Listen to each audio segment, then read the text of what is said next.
This is a 2005 Mitsubishi Outlander with the 2.4 litre gasoline engine. It currently has about 137,000 miles on it.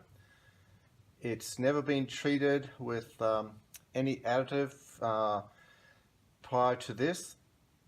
Currently it's about 3,000 miles past its mileage service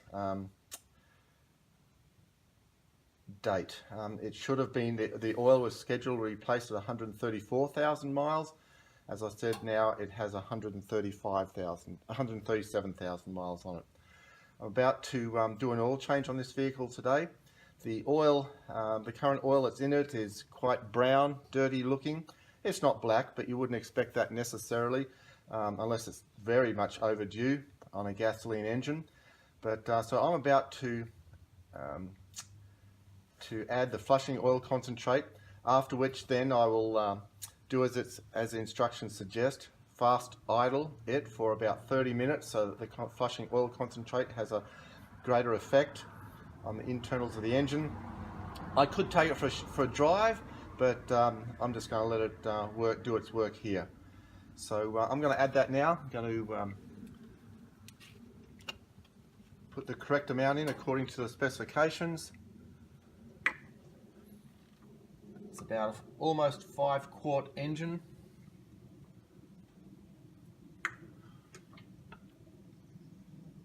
So that's in there. Put the cap back on. And now I'll start this engine up and set up at fast idle.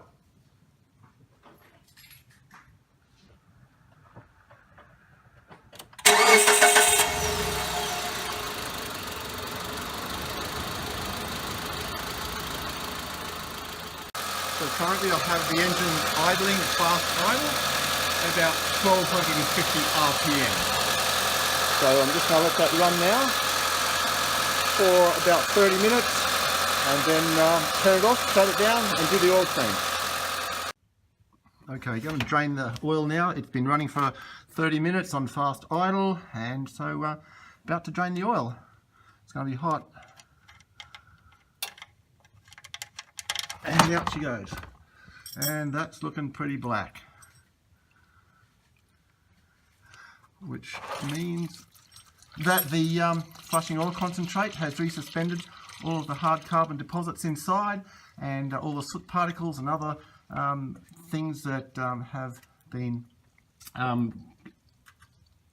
contaminating the oil. So that's good.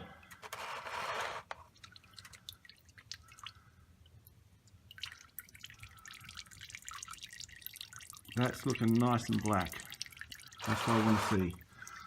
All that, it's a gasoline engine too, remember? So that's good. That means that all those contaminants that have been in the oil, that have been stuck inside the engine, hard carbon deposits, and just other sludge and things like that have been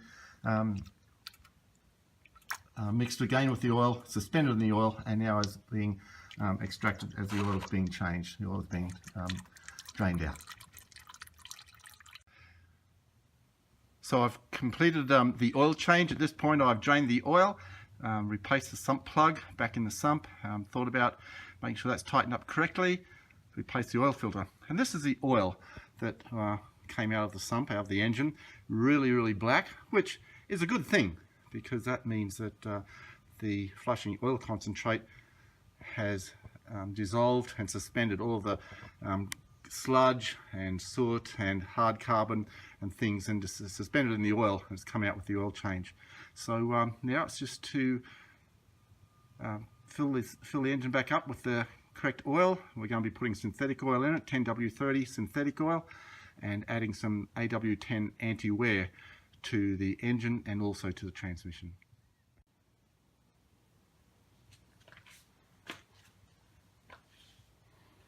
Okay, so I've refilled the crankcase with 10W30 full synthetic oil up to the recommended amount.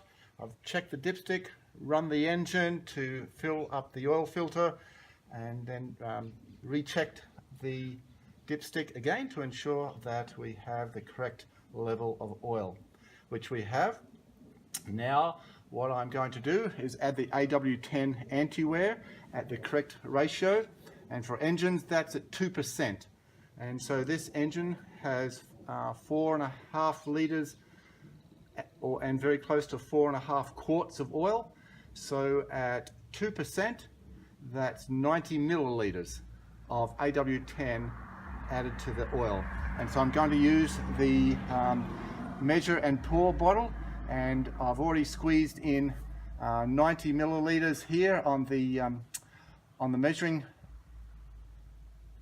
bottle, and now I'm just going to add that in to the crankcase.